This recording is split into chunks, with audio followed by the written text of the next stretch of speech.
On this episode of AV Week, we wrap up the year that is 2018. What were the biggest stories? What were the biggest issues? And look ahead to 2019 and some of the biggest challenges and opportunities. All that and more. Next on AV Week. The network for the AV industry. What are you listening to? This is AV. This is AVNation. This is AVNation.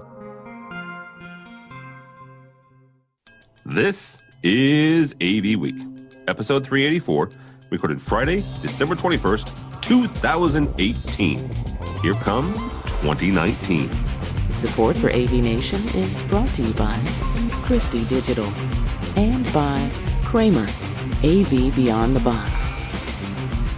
This is AV Week, your weekly wrap-up of audio-visual news and information. My name is Tim Albright. I am your host. This is a different sort of show. It's one we do every year, but it's kind of our year in review and a little bit of a preview as much as we can, being as the fact that the AV industry is constantly changing and rearranging. So with me to discuss all things 2018 and a couple of things 2019, first and foremost, her name is Corey Schaefer, and she works for QSC. Welcome, ma'am. Thank you for having me. Absolutely. Thank you, ma'am. Happy New Year. Happy New Year. Happy New Year. Hope everybody had a good holiday. Also with me is Mr. Brock McGinnis from Westbury National. Welcome, sir. Always pleased to be invited, Tim. Thank you. Thank you, sir. And last but not least, the outgoing chair of the CTS steering committee and a wonderful Illinois native. His name is Jeremy Caldera. How are you, sir? I am excellent. Hello, everyone. All right, so simple concept, simple formula for today's show. I'll kind of give my 2 cents in as we go. Corey, I'll start with you on this. We had lots of mergers and acquisitions. ISE broke 80,000 for the first time. Infocom had some growth as well as far as the shows go. But from your standpoint, both from QSC or you just being an industry person, what would you say the one or two biggest stories of 2018 have been? So this is just really me speaking. I think it's the Plantronics acquisition of Polycom. And then shortly after that, Logitech looking to buy Plantronics because you mean the acquisition that wasn't? Right. But if you look at the dollar amount, right? So it was the acquisition amount of Plantronics to Polycom for $2 billion, but then shortly later, it was said that Logitech to consider acquiring Plantronics for $2.2 billion. So I mean, what happened there? Which is unfortunate. So, Polycom. I've been in this industry a long time, and Polycom was such a major player, and really Plantronics. I used to think of them, and still often do, for just headsets, right? So, just the smaller companies and accessory companies coming up, the larger companies, coming down. Yeah, absolutely. And that was one of the things that a number of people have pointed out, the fact that the value of Polycom, at least in the fictional, again, we have to say it's fictional because nobody really came out and said that, yes, Logitech is looking at this, right? Nobody filed with the SEC and all the legal things that they have to do. But in this world of kind of rumor and speculation, yes, the Logitech did not value Polycom nearly as much as Plantronics did. The other interesting thing, Logitech is a big supporter of Zoom, right? So I kind of wonder if that played into it. And because I don't know, Brock and Jeremy, what you guys are saying, but I run into Zoom every single day. Every large enterprise customer, and I know I've been talking about it a lot, but I just bump them every single day on projects. You make that sound like a bad thing. No, I think, when we talk about trends, they definitely are setting a trend for sure. Absolutely. Absolutely. All right, Mr. Caldera, from where you sit, whether it's on the multiple boards of AVIXA or at IAS, what were some of the biggest stories of 2018? Oh, well, it's me leaving CTS, Tim, of course. No, you were forced off, just for the record. Yeah, I know. I was off my term. That's tongue in cheek. He reached the limit of his service time. No, he but termed out. Yeah, termed out. Thank you. I did. I don't know. I was going to agree with with Corey, the Polycom one was the big one that I've seen. I mean, but there's been tons of the smaller, in my opinion, smaller mergers and acquisitions, and from the integration standpoint as well. I mean, we saw a lot of companies buying up other companies, just, whether it's Diversified or some of the other big players, taking bites out of a lot of the little guys around to kind of expand their reach. And, for me, that's big news because it starts, diving more into regional markets where they never really played before, which starts affecting smaller companies like mine. So for me, that's kind of a big deal. Other than that, I'm seeing a lot of, just other technology, stuff, all-in-one type stuff that the more of that comes out is just kind of what I consider to be big news, because it means there needs to be a value add now to us as integrators, because you can just buy some of this box stuff. Real quickly, in the merger and acquisition area, Jeremy's in Peoria, Illinois, which is about 2.5 hours north of me. Not a large metropolitan, but you have several significant clients that are not just in Peoria, but around the country and around the world. When Diversified or AVISPL or whatever company that has a history of merging and acquiring other companies, they start moving into your area, what does that do to you and to your strategy then? Well, for us, it just makes it more difficult from a financial standpoint, right? Because we're used to, and fortunately in some of the regional areas, we're used to getting slightly healthier margins, right? Where some of the big players come in and unfortunately tend to lowball things, right? So now we have we knew this was coming. This has been coming for years, even in the larger markets, right? To where, the commoditization of all the equipment is forcing down margins. And then some of the big guys try to keep their guys busy or something. I don't know what it is, forcing down some of their labor rates. It means that we have to find a new way to stay relevant. And we have to start bringing on, everybody's talked about managed services or that type of offering just to kind of add that value to us as the smaller integrator. But I mean, like I said, the small integrators, hopefully if you're getting on board the right bandwagon there, you'll see a lot of growth, which fortunately we have. And I know some other local guys in town here. We do more regional stuff and even stuff around the country, not as big as like the Diversifieds of the world, obviously, but the little guys in Peoria that aren't doing as much regional stuff and expanding their reach and changing their service offerings, they're seeing a lot more loss in revenue, and we're seeing great growth. And I think it has to come down to, like I said, what they're finding to add value to. Jeremy, one thing that I thought these large integrators are looking to do when they do these acquisitions and have a footprint kind of everywhere is to be able to say to an end user, we've got offices all over the US, all over the world, et cetera.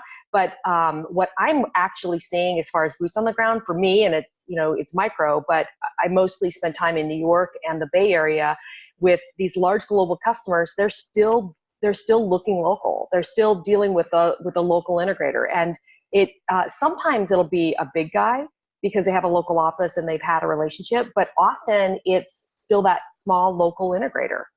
Yeah, and I agree. And don't get me wrong. I mean, we're the small local integrator, right? And I've got lots of enterprise clients. I have several very large Fortune 100s in our area that we help service. Now, fortunately, those companies are big enough that there's enough to go around for everybody, right? They can support 4 or 5 local integrators as well as deal with a lot of the big guys too, right?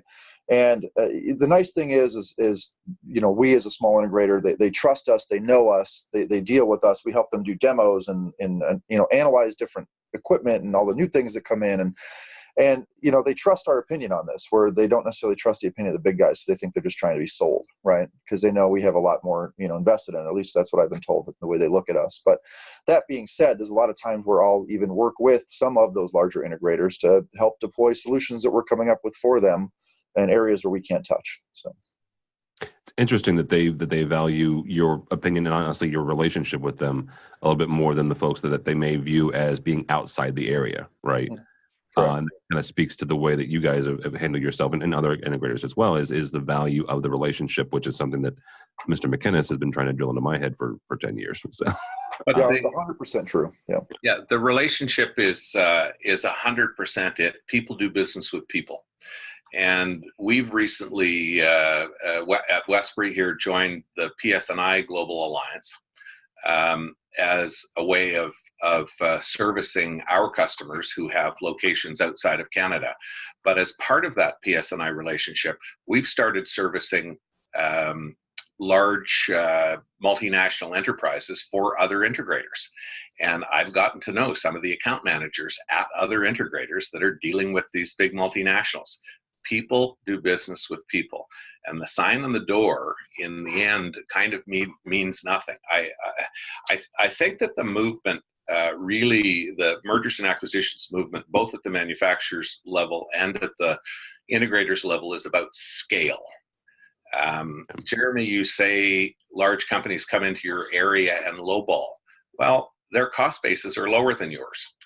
An AVI SPL may have a significant price advantage over you with a Crestron or a Samsung or another, large integrator. Well, I don't know. They're making the same margins. No, they won't tell you that. Your vendors certainly won't tell you that. But I could tell you though, in my experience, yes, that is true. I'm marking up my stuff lower to be competitive, but there has been 7 jobs in the past 6 months that I have lost to where the labor that they quoted was actually, the entire project was lower than my cost, right?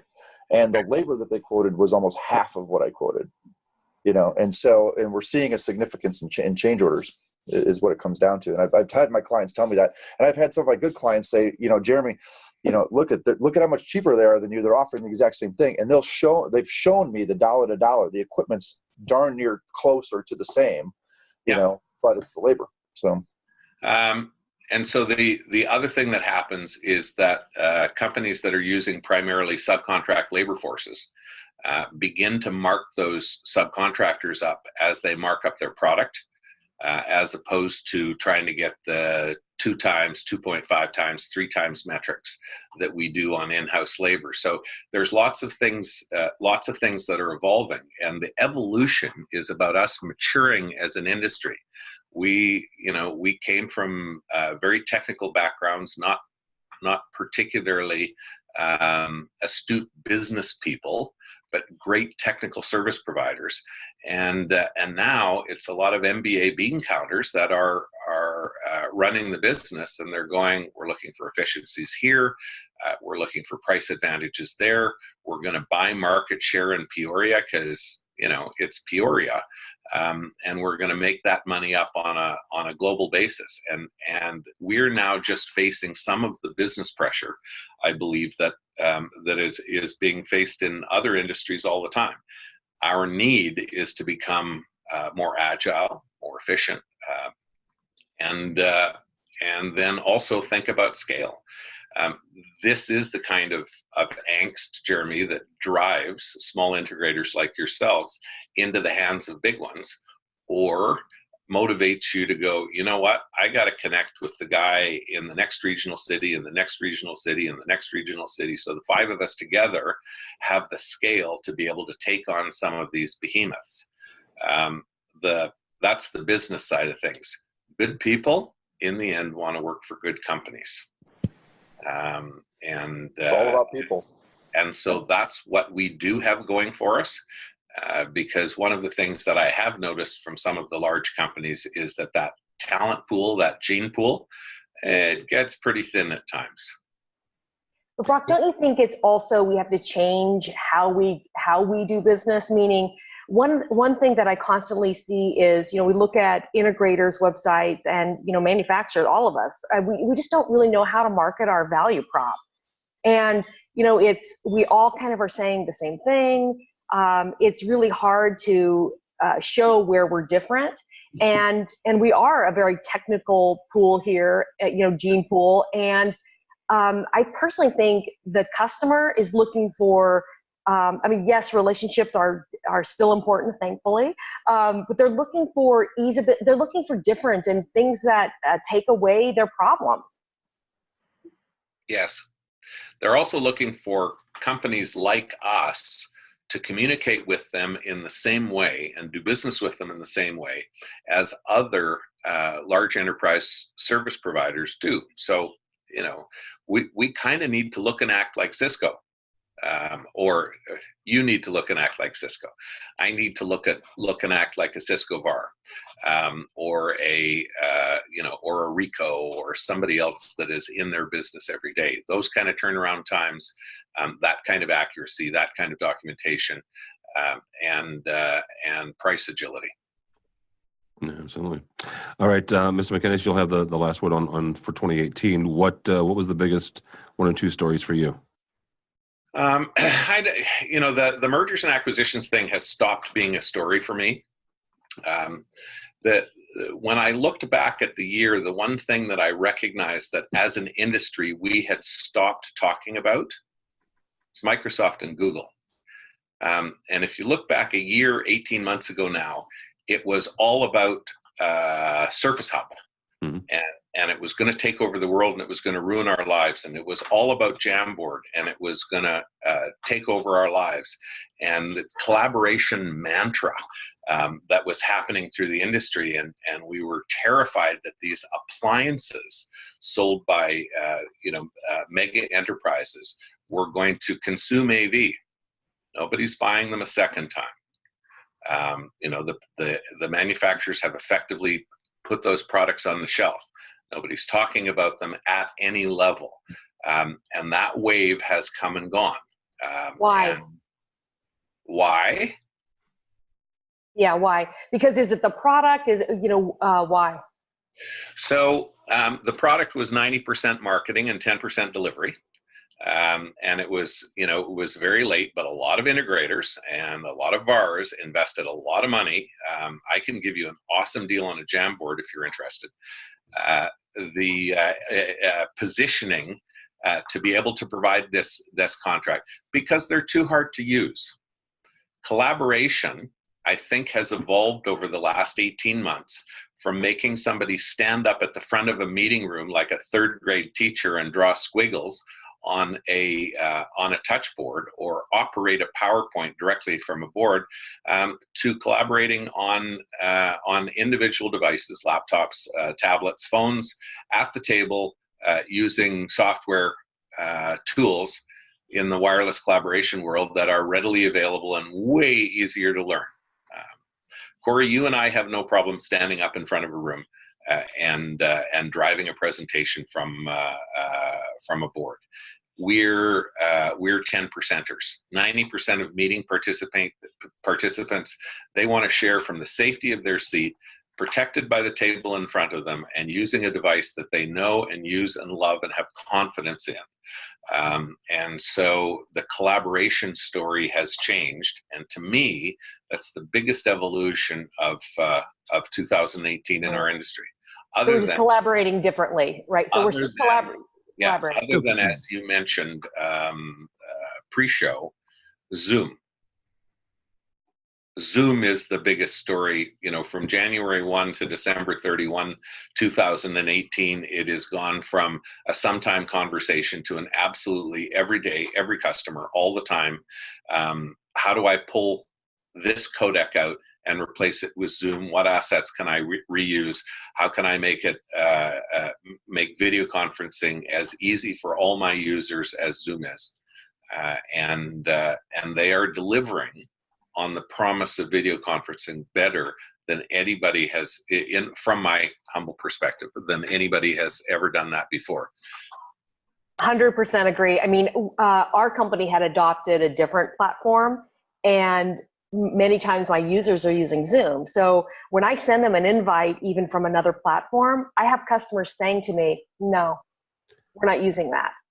I'll send you the invite. So then I went ahead and switched, because I had so many people saying it. And then when I have to revert back to the former platform that most of our company uses, I noticed that I'm irritated about, it's like it might just be one additional click, but it's still irritating. And it's one additional click. And the picture quality and the sound quality and the ability to share content, and I don't care what platform that was, isn't as good and as easy unless you're using an SX80 and you've got a 2 to 4 meg pipe, and all the stuff automated through a good Crestrunner MX panel. Zoom's pretty darn simple, which of course is what we're using to record here today. Well, isn't that kind of the point, though, Brock, is the fact that you mentioned SX80, a fine, video conferencing system from Cisco. but it requires a couple of different things. I mean, Jeremy and I will tell you stories later about this job from hell, but it included, part of this job was several SX80s, and they were incredible systems, right? But they're a little on the pricier side, and they're one room systems, and they 2 or 3 or 4 cameras and dual monitors and a nice Crestron. I know what this job Jeremy and I were doing was a nice Crestron touch panel and this, that, and the other.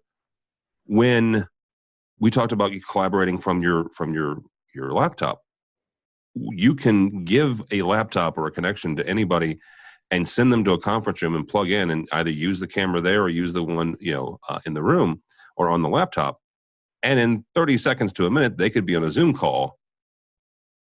Less costs, a little bit easier to connect with. I think that's really what Zoom has done, is just simplified the interface and simplified the experience. Now, to Cisco's credit, yeah. but to Cisco's credit, their RoomKit systems and the software, like the Cisco conferencing ecosystem, has evolved over the last few years amazingly well. I think that the SX80 is the only codec system, hard codec system they offer. And we don't have any problems if people are in the Cisco ecosystem and are comfortable, paying as much as for a service contract as they would for a Zoom license, in installing that, because that is also a really good user experience now. And with, I think it's called proximity, but with their app, you walk into a room and ping, that system is set up for you automatically. And it's the easy button is what our clients are looking for. Yeah. And a company like Zoom or RoomKit has found a way to make the easy button easy. And there's still a place in both of those applications for integrators, because a Zoom system is too complicated for most users to competently integrate themselves. Do you agree, Jeremy? Yeah, I completely agree with you on that one. I think the common denominator is, and maybe the trend moving forward, that is just ease of use, right? So you said the easy button, Brock. Yeah. So, customer, and I think they're willing to give up. You can put, image to image, sound to sound, but they'll still gravitate to what's easiest, even if they believe the other solution might be, quote, better quality. It's all about the it needs to be easy to use. And I think that's a really good lesson for all of us to be thinking about. And if everybody wants to drive a Honda, then the auto parts manufacturer's responsibility is to build the best kind of parts that complement a Honda or are integrated into a Honda. And so you, as a manufacturer of some really good video systems, then you can start to focus on what's my story with Zoom, what's my story with other platforms, because the users do adopt the platforms way before they adopt the hardware. The hardware simply supports the platform, and the platform supports the user. And our industry, of course, used to be the other way around. Right. We came up with the magical hardware solutions and trained the user into that evolution. Right. And Zoom has no interest in being in the hardware business. They just want to be the platform, and they want to be, right, software. And one thing, the ease of Zoom in a kit, where everything is done, they have room size, and they pull out all these, it's literally, you just pull it out there. 17 adapters and a roll of duct tape. Right. And so I think that as clients really do adopt to this platform, and they start to really push the envelope of rooms it was intended to be in, that's also where our value comes back in, right? No question. Yeah, absolutely. I think, Corey, you raised an interesting point, though, and it doesn't matter how good the quality is of the product. It really just does come down to the overall experience and how simple it is to operate, right? And that's true of it is true of every single thing that we do every day of our lives. Perfect case in point, right? This device right here. Worst quality on the face of the earth of just about any service you could have as far as a cell phone goes, and data rates and all this other stuff. But it's so stupid easy to use. This, and we use this more than anything else every day, right? And it's the same point there. If we make our rooms like that, That's the goal. Well, and we followed it in the residential market, right? I mean, we all used to have these, great sound systems and maybe, a theater and these, all these DVDs and technology. Now we're just streaming, and I just read a article about the trend is even most people would prefer to watch something on their mobile device, even over a big screen in their home. Convenience, I don't know who those people are, and I don't understand them. Well, I would argue that is also a generational thing, because there are some weekends where I will catch myself watching football and thank God that the Bears are doing well this year. But my kids are on the couch next to me, and each of them has a device in their hand, and they're watching some show of some sort while I'm watching football. And that is their preference, right? That they're 10 and 12 years old. No, it's not their preference. It's their place in the world. But it is their preference, watching football on the big screen. If they want to watch what they want, that's the only thing they have. For the standard millennial, there's a crap TV in their mom's basement, so the picture's better on their iPad. True. Yeah, true. That's true. My kids, it is preference, and my kids are 7 and 5, right? They get home from school, the first thing they go to is their device. They don't care about the TV in the living room. That TV in the living room is maybe on for 3 hours a week, and it's maybe to watch football. And even then, I'm going downstairs to the bar, right? Like, I'm never using the TV in my house anymore. I just don't have the time to do it. Neither are my kids. They're just using their devices. That's funny. Yeah. All right. Mr. Caldera, we'll start with you. We've kind of beaten up on 2018. So what does 2019 hold for us? I think it's going to come down to exactly what we've just been talking about. And it was interesting. I was working on another piece for a magazine that was talking just about this, right? It's going to come down to, and this is the big buzzword where collaboration was the buzzword a few years ago. It's user experience now, right? It's the idea of, we want to give good quality, right? And we're all going to sell good quality, right, as an integrator, but simplicity is where it's at, right? If we can make things simple and just make it easy and stupid, that's how it's going to work. Just walk in and it just happens. And whatever that takes, and I think that the technology is going to evolve from the manufacturers to just, coalesce with that idea, right? I think that's what we're going to see a lot of. All right. Mr. McGinnis, what will 2019 hold for all of us? I'm less concerned about technology and acquiring customers and doing good work for customers as I am about continued disruption in the industry. We had a meeting last week or the week before with Ricoh, the multinational document management company, and it is their global objective by fiscal 21 to have audiovisual services as 5% of their global revenue. So I'm not very good at trillions of yen calculations, but that would make Ricoh the largest audiovisual company in the world 2 or 3 years from now. And when companies like that start to look at us and say, hey, we're in those corporations, we're providing them services every day, we have on-site staff. Audiovisual actually isn't brain surgery in many cases. There are customized things that they hire companies like ourselves and other real integrators to do, but they can take over the run rate huddle room, 8-person meeting room, 12-person meeting room. Corey, they could be your largest customer in 2 or 3 years based on some of the SKUs that you've put together. And if Ricoh were looking at that, you've got to think that other multinationals that are not 1 or 2 tiers above us, but 12 tiers above us. We were worried about Microsoft and Google. Well, Microsoft and Google don't actually have any direct relationship with their clients. They work through resellers. It's a bunch of software. There's stickiness through contracts, but there's no personal relationship.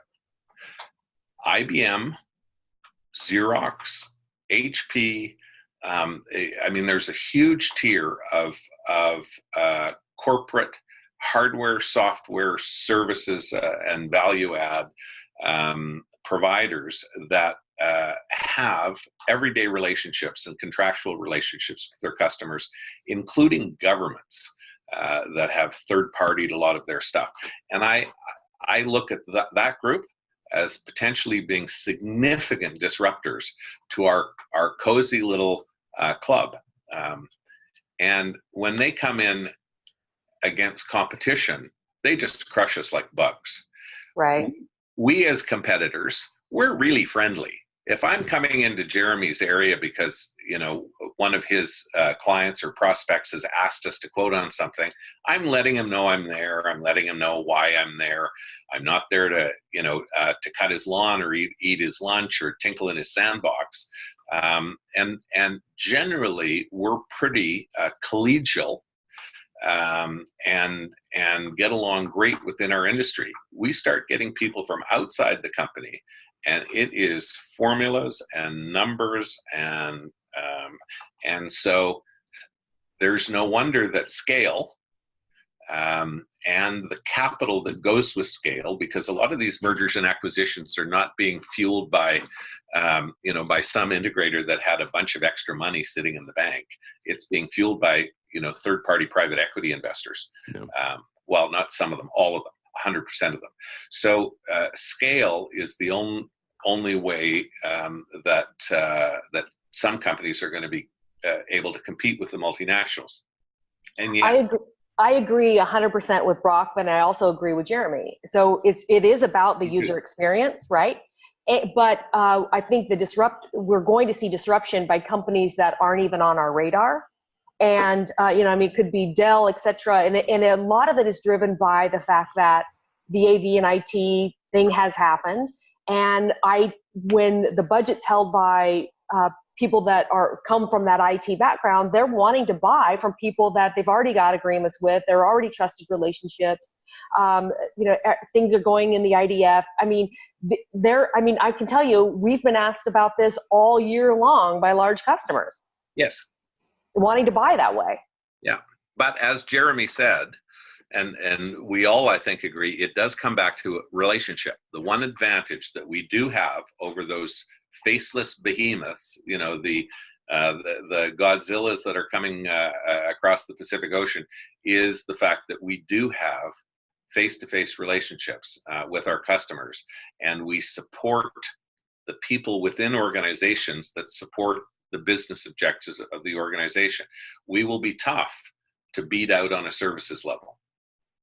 Right. And it is, when we talk user experience, we might mean in room, right? But it's also it's the whole experience. It's about that service contract. It's about how they buy. It's about how things get arrive. It's about how things are deployed, who deploys them, et cetera. And no doubt relationships are important. And we might even see a circle happen, right? Where because the decisions are made by people that we don't have relationships with, we might see it go a certain way, but then come back, because that happens as well, right? So people go try a path, and then they realize it is a path that's not working for them long term. So then they circle back. And we have to write it out. So at what point or what companies, beside you Brock mentioned HP and Corey did as well, Intel, at what point do we start, not circling the wagon because that sounds almost fatalistic, but at what point do we start looking at some of these companies like competitors as opposed to manufacturers? Because Ricoh has shown at the last 2 Infocoms, if I'm not mistaken. And so if I'm hearing you right, Brock, there is much a competitor to the people going to Infocom as attendees. So they've shown at Infocom because they have a couple of products, okay. A collaboration board and a little video conferencing system. But that's not where this 5% of global revenues is coming from. That is AV as a service. That is about taking things that Jeremy and I sell to people for cash, and they're going to sell it to them by the month. Well, the thing with that too is that here's the difficulty that lies with that, right? This whole AV as a service being a buzzword over the past year, 18 months, right, has been somewhat more difficult to actually see start happening, right? The idea is great. Customers like it. We just can't seem to execute on it as much as it's been talked about, in my opinion. And I think a lot of that has to do with not necessarily the smaller integrators like myself versus like the AVSPLs, the world, and Diversifies and stuff like that, right? We don't have the capital necessarily to do that. So we're reliant on other ways to get financial support to help do that. And I don't think anybody's figured out a really good way to do that yet, right? Those companies, like what Brock is talking about, they've got it down and they know it and they got the money to do it. And that's what's scary. And that's what's going to make that happen a lot faster. Yeah. All right, Corey, you'll have the last word on this. What else does 2019 hold for us? Make it something pleasant, please. I think there's always something to be learned here, right? So, I mean, instead of looking at them as competitors, let's look at ways to collaborate with them. Let's look at ways, to learn from them. But I personally think we're going to see more mergers and acquisitions for sure, continuing on too. And Is that pleasant? It depends. Depends on who you are. It depends on whether you own stock in the company that's being acquired. Yeah, absolutely. Yeah. I'm going to give a little bit in the vein of not pleasantness. You're posting this the first week of January. There are certain things that are outside of our control, all four of us control, outside of our industry's control, and there are some macroeconomic things happening, both at the U.S. level as well as other country level. It's going to impact us, and it's going to impact us probably within the first quarter, if not the second quarter. Number one, and this is not a political statement, it's just a simple fact, the tariff war between China and the U.S. is going to start hitting the AV industry. It's going to start hitting us. Already has, right? Yep. In January, you're going to see a number of manufacturers releasing, price increases if you haven't already seen that. There are certain components that go into every single device that you guys put into racks and you put into rooms, every single day. The only places they're made is China, right? There's 3 or 4 factories in China that these components are made there. They're getting tax coming into the U.S. now. And regardless of where that component, where that final box is put together and manufactured, and whether it's a stamp says U.S. or Mexico or Canada or wherever, there are components in there that are made in China, and the price of that component, that final product, is going to go up because of this kind of trickle down. And I really hate using that term, but trickle down effect from the tariff through. So. Nobody ever said, Tim, that making America great again was going to be inexpensive, right? This is an economic process of bringing. Go ahead. Misunderstand my support for Mr. Trump, but everybody's. It's not just our industry. Everybody is going to be more expensive. It's going to cost more to buy a T-shirt at Walmart. It's going to cost more to buy a device from Crestron. It is going to, it's across the board. And we have this other really weird thing going on in our economy where you can't get good people, but wages aren't going up. First time in economic history that there's an inversion of this type where unemployment rates are just infinitesimal. And yet the only time people are getting wage increases is when they change jobs and change because everybody's holding the line on expenses, and we're also seeing record profits. So there's a bunch of stuff. I'm not sure that those price increases are in the end going to impact us all that badly.